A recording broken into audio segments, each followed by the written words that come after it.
Привет, это Андрей. Сейчас ты точно узнаешь, нужна ли тебе экшн-камера для твоих съемок, как ей пользоваться, как ее цеплять на грудь, на голову и какие вообще есть другие крепления и почему лучше сэкономить и купить себе Akaso Brave 7 или 8 вместо дорогущей GoPro. Что ты снимаешь? Если это спорт, какая-то движуха, экшен, да, где нужна небольшая легкая камера с широким углом обзора, понятное дело, для этого и были созданы экшн-камеры. Но как ее еще использовать? Если ты хочешь повесить ее на грудь или на голову, для этого всего есть огромное количество креплений. Конечно, ты можешь повесить себе и огромную камеру, но будет ли тебе с ней удобно работать и вообще что-то снимать? И именно поэтому для различных съемочных процессов в коробочке с Akaso Brave 7 есть огромное количество различного крепежа, который цепляется вот к этой рамке.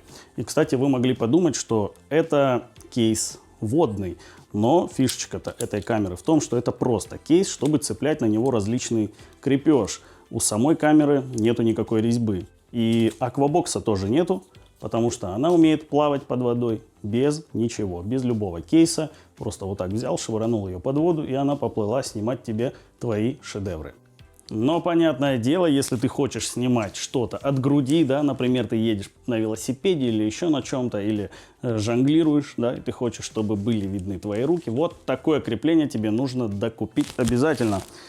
Надевается очень быстро, и со специальным креплением из комплекта точно так же на голову можно прицепить.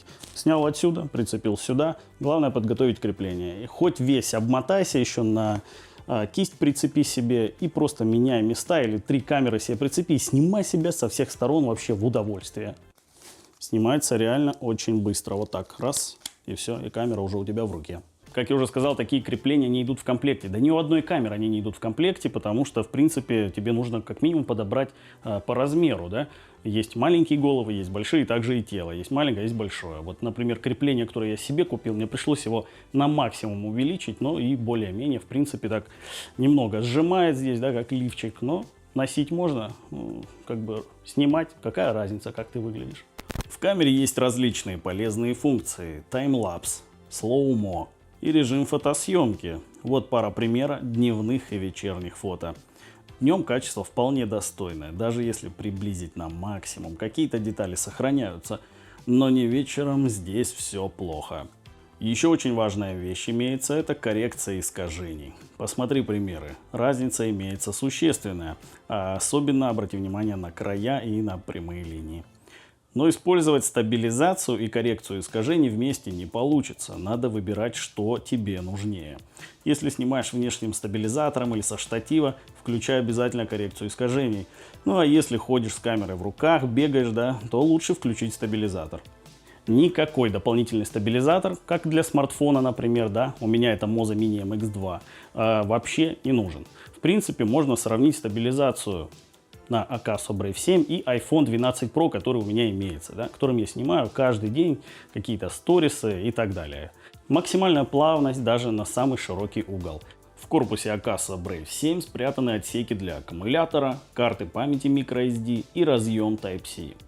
Основной экран LCD размером 2 дюйма, он сенсорный, работает шустро, как на смартфоне. Передний экран 1,2 дюйма, понятное дело, только для того, чтобы любоваться собой при съемке влога для ютубчика. Но видеть себя ты будешь только в квадратике, то есть часть картинки, середина, да, а не все изображение. Почему нельзя было разместить полностью изображение, непонятно, хотя в других камерах мы уже такое видели. Продолжительность работы камеры зависит от того, какие функции вы используете, да? Но если поставить ее на штатив и забыть о ней при записи в 4К, то проработает она примерно 40 минут, что достаточно неплохо, учитывая, что в комплекте идет второй аккумулятор. У компании Akaso есть свое приложение для работы со смартфонами. Минималистичное, ничего лишнего здесь на экране нет. Удобно просматривать все, что вы наснимали сразу на смартфоне без скачивания. Но если надо, скачал и опубликовал сразу в сторис в запрещенной социальной сети. Тест звука встроенного микрофона. Вокруг небольшой ветерок. Люди разговаривают. И я, конечно же. Птички поют. Звук здесь какой-то приглушенный. Я не знаю почему. Это выглядит немного странно, но пишите в комментариях, что думаете по поводу этого качества звука. Сравнивать качество картинки с GoPro я даже не вижу смысла. Вы можете на ютубчике, на каком-нибудь другом канале посмотреть такое подобное видео и увидите, что эта камера не отстает от GoPro, даже самой свежей. Но можно сравнить с моим смартфоном iPhone 12 Pro. Вот, например, как выглядит картинка, если снимать днем. Максимальная плавность, вроде бы детализация хорошая, все прекрасно. А вот что происходит вечером. Что iPhone, что Akaso выдают, достаточно печальный результат.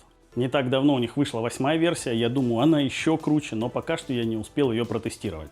Эта камера меня удивила максимально. Я не думал, что за такой ценник может выдавать такую стабилизацию, такое качество с таким шикарным комплектом.